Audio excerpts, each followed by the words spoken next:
ukubingelela our program director ubaba uShangase. Ngibingelele our premier ekhona phakathi kwethu. Ngibingelele our mayor Ndunankulu wethu, our chaplain Sodoloba,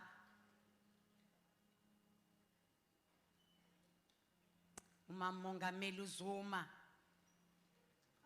our chancellor uMama Umpume. Sibingelele bazalwane, the fivefold ministry Mangwele. I'm so humbled uma ngibona sihlangene ngalolu hlobo kule ndawo.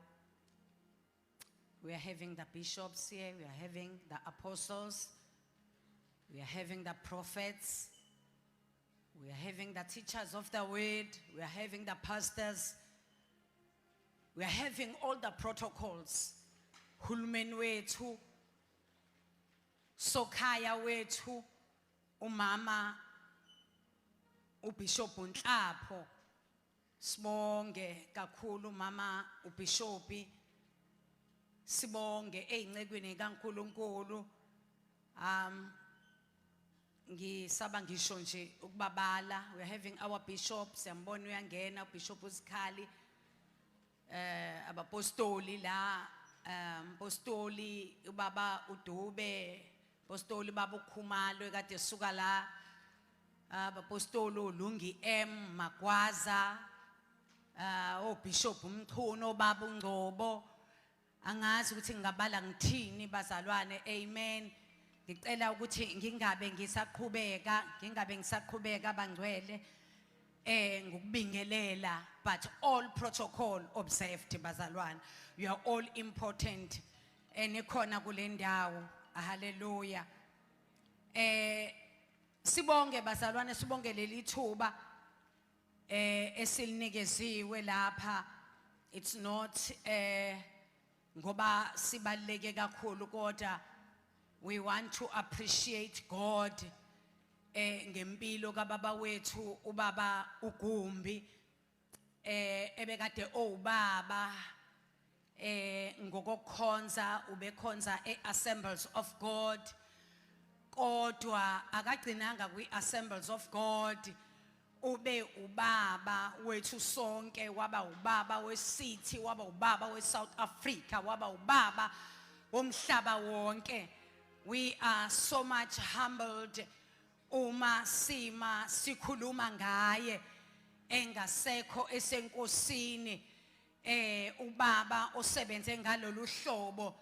Angifuna ukuphosisa ukuthi uma kunenkonzo enjengalena kuyethiwa upelepele uyavuka ogqokweni, kuvele kuvuke okwake kwakushaya ngelinye ilanga, bese kufanele ukuthi understand ukuthi uma ushawa ile nduku eyake yakushaya wasurvive ukwaze kwaba ilesikhathi, umiswa yini kuze kube ilesikhathi. Hallelujah.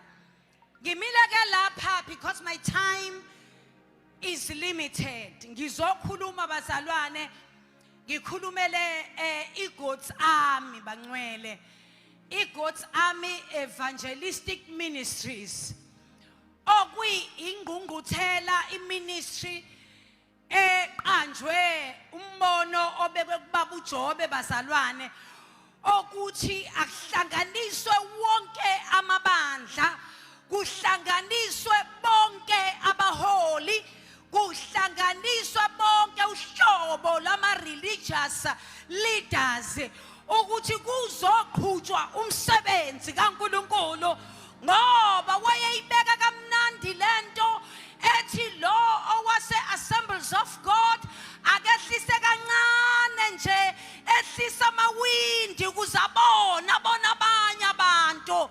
I'm saying this thing because ubaba uGumbi akabango wase-Assemblies kuphela, kodwa ubaba uGumbi uye wafinyelela kubona bonke abantu. Sikhuluma njengamanje ubaba uGumbi unama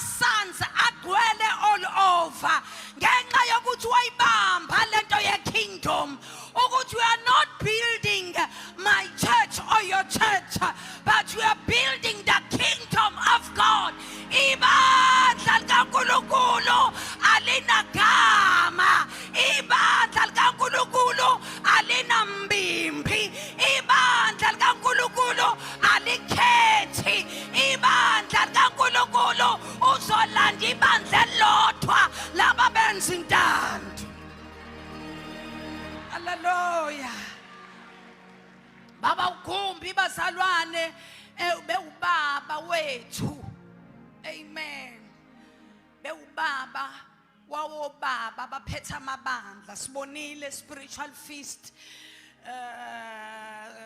Sibonge ukuthi ubaba uGumbi kusho ukuthi besezwa ngoba ubadibanisile wabanikeza umhlahlandlela ukuthi bazoqhubeka kanjani. Sibonge kakhulu ukuthi ubaba akazange atsho wakaGumbi kuphela. Ngithanda ukubonga sisithobe umele leya family yakaGumbi. Ngiyacabanga vele uyazi ukuthi ngenxa yokuthi useduze kaSibongile ukuthi leya family iphila kanjani. Ubaba uGumbi bazalwane bewubaba osacrifice izingane zakhe wagijimela izingane zethu esigijime enkalweni all over la sihamba khona. Ube ubaba wefamily beyithanda ifamily yakhe ubaba uGumbi. Into engiyithandayo futhi ayikhulumile ngeinsuku zokugcina uMpostoli uDube uthe udinga ukuthi ibandla ke libe necharacter. Uyakhala ngecharacter ukuthi asibuyisani icharacter ibuyele ebandleni likaNkulunkulu ngoba icharacter ilahlekile. Asibuyisele icharacter moya kusaba uNkulunkulu. Hallelujah. Ube ubaba unifier. I remember mangithi waya unifier sasinemvuselelo le eMthatha kwakushubile bazalwane. Lalingafuneki le tende. Amanye bayamazi ubaba uJobe ukuthi wayebulldozer vela bulldozer yonke into ahlanganise yonke into. So bahlangana abafundisi bathi asilifuni letende leli, asilifuni lizochithela amabandla ethu letende. Kwasho ukuthi ubaba uJobe wayekade esondele. Ngiyayithanda lento yakhe, wasondela emadodeni ane experience ngoba amadoda ane experience bafowethu noma singashumayela kakhulu kodwa amadoda ane experience ayakwazi ukusinikeza umhlahlandlela ukuthi kuhanjwa kanjani mase kunje kuphunywa kanjani mase kunjena. Kwasho ukuthi kwakukhona ubaba uGumbi eseduze nathi bazalwane. Uthe bayefika ubaba uGumbi ezoshumayela wawahlanganisa amadoda aseMthatha onke ayethi alifuni letenda lihambe letenda liphuthe letenda. Wafika ubaba omdala wathi kahleni madoda ake sihlanganeni before kube khona evening service ya Friday. Ake sihlanganeni ke sizohlanganisa amakhanda. Kwasho ukuthi kubiza ubaba one-experience, kubiza ubaba osayihambile le ndlela. Wawahlanganisa amadoda athoba amadoda. Washo ubaba uJobe wathi hayi umfana lo.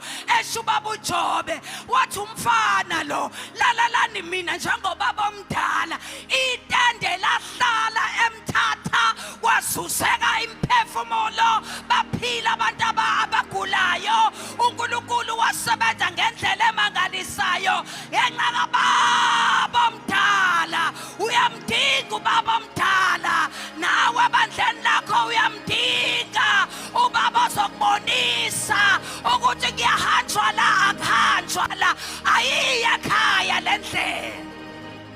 Hallelujah. He was the father olalela umoya oyingcwele. Hayi lapho ke uvele wangisabisa bazalwane. Uvele wangisabisa mayilalela umoya oyingcwele kanje because ngavele ngayikhesha kwelika moya ngathi ubaba kodwa uyenzani lento? Uyenza kanjani lento? Bashilo abanye ukuthi he has called me bazalwane ayincane lento ayenza because bengaphoqwa ngamuntu bekubiza umuntu kamoya okulalela ukuthi isikhathi sindesi. Wangibiza bazalwane wangigibelisa ibhanoyi bazalwane wathi iza Mama Job kwafana wangigibelisa ibhanoyi elizayo elihambayo nelibuyayo. Wafika lapha yana wanginikeza certificate wabongwa ubaba uNJ ukuthi wamphathiswa okwenduna wayethi wayezoshumayela. Bazalwane besingekho isidingo salonto leyo ngoba nami vele ngifana nabantu bonke, kodwa umuntu kamoya besebona ukuthi kufanele kube khona amazwi awatshale ukuze singalenzi iphutha noma sesiqhubeka sithathe iglory kaNkulunkulu siyiphakamise ngeglory kaNkulunkulu. Bekufanele ukuthi sazi ukuthi awuqalile uNkulunkulu umsebenzi, uyena futhi uNkulunkulu azowufeza. Awu bazalwane, babonothando bangcwele, babonothando, wangithobisa. Waphinda wangipha abazalwane imali. Amen. Wangipha 12,000 bazalwane. Hawu baba, besingasekho isidingo. Enye ngiyithanda ngaphezulu kwazo zonke izinto ke bazalwane, ngathi mangabe ngimqhawula lapha wathi God bless you, ungayeki uqhubeke njalo, ungayeki. Ngathi nantsonke into abakade ngifuna, I need a blessing. Ayikho into esidingayo bazalwane, asidingi imali, asidingi experience, sidingi blessing kaNkulunkulu engathi ngokulala kaBaba, i-blessing kaNkulunkulu singayibamba. uJesu wakwangena ngelinye ilanga sengihlala phansi, wangena emzini wabazalwane elithi izwi kaNkulunkulu. KwakuseBethania bangcwele, kwakugula laphaya uLazaro, kwabathumela bathi lo omthandayo uyagula. Lithi izwi kaNkulunkulu esezwile uJesu umbiko ukuthi lo amthandayo uLazarus uyagula, kodwa uJesu akahambanga ngaleso sikhathi. Wavela waqhubeka uJesu wadlulela eJudiya, waqhubeka uJesu neprogram yakhe. Kanti kanjani Jesu uthi uyamthanda uLazaro, kodwa mawuthola umbiko awukwazi ukuphuthuma. uJesu waqhubeka neprogram. Uthe uJesu asebuya eBethania, kwathiwa eBethania uLazarus efile. Wathi ngibizeleni yena, wathi ngiyiseni lapha esekhona. Wakhuluma udadewabo,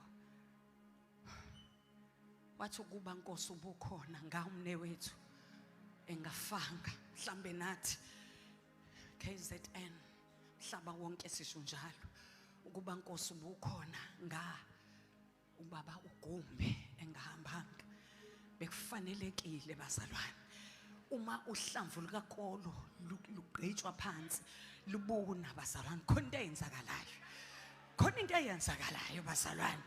Uma uhlamvu lukakolo lugqitshwa, how much more umuntu ogcotshwe njengobaba uGumbi uma etshalwa khona abantu la uNkulunkulu azobavusa, abazobamba ukusho kaNkulunkulu, abazobamba izwi kaNkulunkulu, abazogijima neblessing. We are blessed bazalwane ukuzotshala, si-celebrate umuntu usebenzile ubaba uGumbi. Sithi rest in peace. Sizoqhubeka siphoselana ngerelay, omunye uzophosela omunye, omunye uzophosela omunye, omunye uzophosela omunye, owelinye ibandla uzophosela omunye, nomunye uzophosela omunye. This is the race that we are running, and we are going to win the race.